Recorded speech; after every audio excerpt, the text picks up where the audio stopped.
All right, guys. Today I'm setting up my my drift car so that we can get it tuned, because it takes a long time for it to start with the E85, and it just takes a long time. And when it does start, it wants to shut off until it warms up, and then it runs really good after that. But we don't want that. We want it to run top notch, and we want it to boost at the right time and everything. So with that being said, we're going to be setting it up. We're going to put a flex fuel sensor, and we're going to wire it up the speed sensor, and we're going to wire it up the clutch wire, the clutch sensor wire. So stay tuned, and hope you enjoy this video and learn something from it. Also, my trailer broke the other day from here, from this piece. It fell off. It unwelded from there because this was hit by something. I don't remember hitting it. But I was loading up the drift car and I heard it, come down, and it hit right there, and it scraped. So then I noticed the next day that this was all. So what I did, I grabbed one of these 4x4 or 2x2 metal that I had from my building when they built this, and I just drilled some holes on there, and then I put some bolts and then bolted it up so this doesn't fall down anymore. And I was gonna go get it welded, but I didn't really have the money.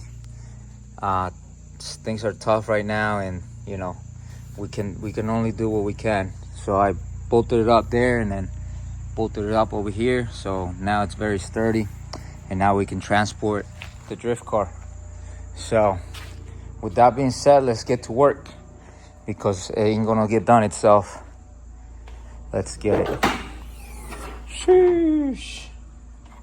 All right, so I got my ethanol content sensor kit from WHP, and we're going to be installing it right on here.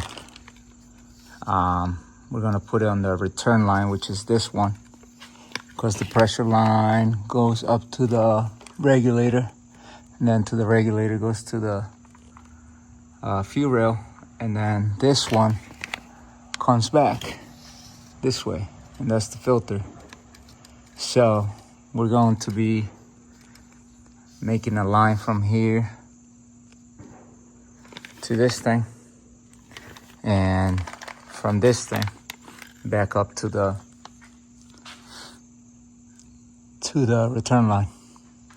So with that being said, let's get it. All right, so first thing, we got this ethanol content sensor kit from WHP, and we're gonna be installing it right in this line, this return line, right close to here, so we can reach this connector. And we're probably gonna mount it right here in this spot right here, so that we can connect it. And we're gonna be running this line here. So with that being said, let's start taking this apart and install this sensor. Let's get it. So first, we're gonna be installing these fittings on there to make it nicely, so we can make it fresh. So this fitting comes apart. You shove it in there, and you put this piece here and here, and it look like that. But yeah, you get the picture. Can't do this with one hand, but you shove that in there, and then you screw this on there. So let's get it. Let's keep going. All right, and that's how you set that up. And now I'm just trying to find the fittings for the right line that I'm gonna be putting on.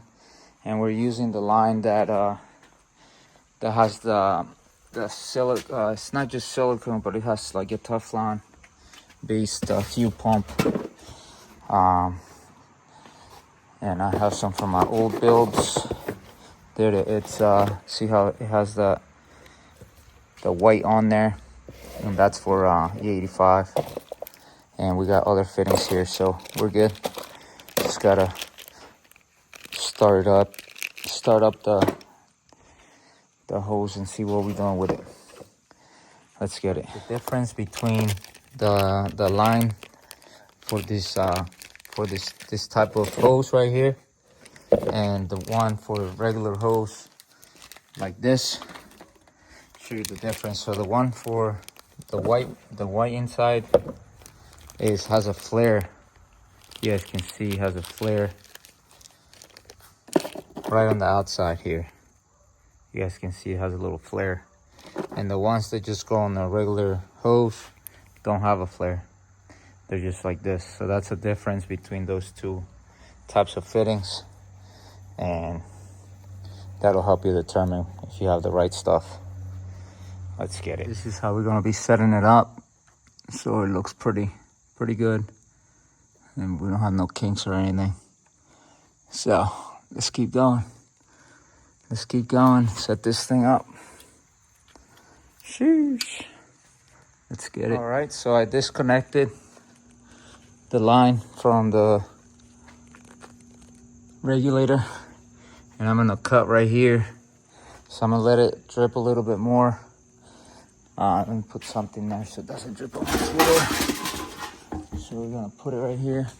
And we're gonna let it drip a little bit so that we don't cause any hazardous, flammable, yeah, you know what I mean. So with that being said, let's let that drain a little more.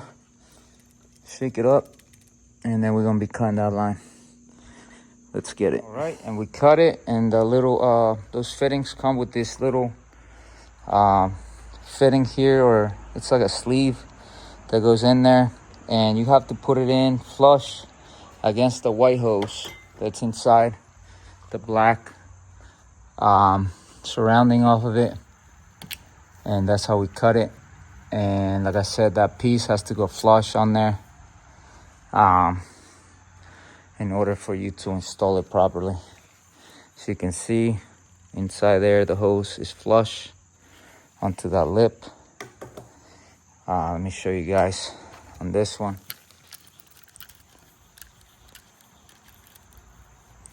So that's that lip, and that goes on there, and all you do is just push that in there, and then you slide this. Oh, missed the part. So you slide this in there first, and then you slide that on there, and then you start tying it down after you shove this in there. Let's get it. Let's make this line. All right, first line done. Now we got to put this fitting on the car and finish this job. Let's get it. All right, bada bing, bada boom. We got that fitting on there. Love the type of fittings here. And we're gonna be installing it and running it here, like I mentioned previously. All right, we secure the line there, and just gotta mount it and connect it, and we're gonna get it done. Just to let you guys know, this doesn't have a specific way where it goes, so you can either put the line anywhere you want. But in this case, I just used this side to go to the fuel pressure regulator, and then this one going to the tank return line, and then I'm gonna plug it in on this side. So, but whatever, you know, this reads the fuel, so there's no routing on it. So just to let you guys know on that. But yeah, now we're gonna be hooking this up, cleaning up in here real quick, and then we're gonna mount that piece, and then we're gonna keep going. Let's get it. All right, so we routed the sensor up to the line up there, up to the fuel pressure regulator. It's hooked up, and now I'm gonna mount it right here, so it can be a little bit out the way, out of that rod right there, and we'll be able to be free. So let's get it. All right, guys, so we are installed. We ran it just like that, and This thing looks good. So now we have a flex fuel sensor mounted and ran. And now we're gonna start the car and see if it runs and there's no leaks. Let's get it. All right, so no leaks from here. Now let's check the bottom. Hopefully the car stays on. All right, let's check it out. No leaks. That's a good thing. Hell yeah. Let's get it. We're all hooked up. Tuning time.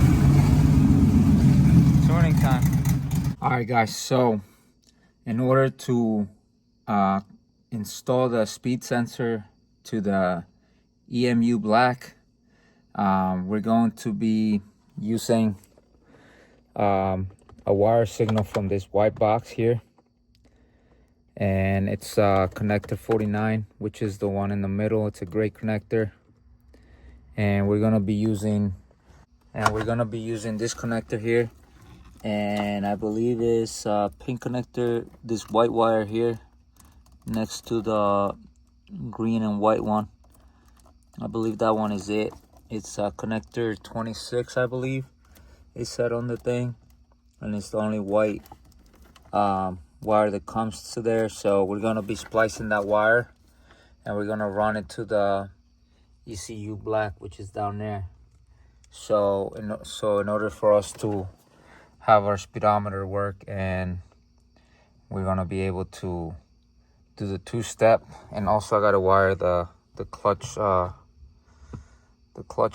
switch to the ECU. So that's gonna be in this video as well. So we're going to do this first, the speedometer, and then we're gonna do the clutch switch. So let's get it. All right, so we're wiring everything up. I had to take the ECU out of the car because it's easier to work on this. So I found the wire that we have to plug into the speed, the BBS, BSS, vehicle speed sensor, and it's this blue one. It's right in the middle there, and I had to take it out of one of these pins that wasn't being used. So I took it out of there because I didn't have anything else. And then I figured out the input one. It's all different colors from the schematics that I got. So the input ones are this one here, and then this black and white one there. And that one I saw it went all the way to this harness, and it hooked up to it, and then it comes out right here. So I'm gonna use this. So I didn't have to do anything with that. So now we're all set to install this wiring harness back in the car and plug everything up. I just gotta mess with the clutch switch real quick and see if I can get two wires out of there, and then plug it into this one, to the white one here that I found. So let's get it. All right, I removed the clutch switch, and it does have two pins. So I don't really have a connector for it. So we're gonna make it happen. We're gonna put two wires into it, and then we're gonna just shove it back in and see what happens. So let's get it.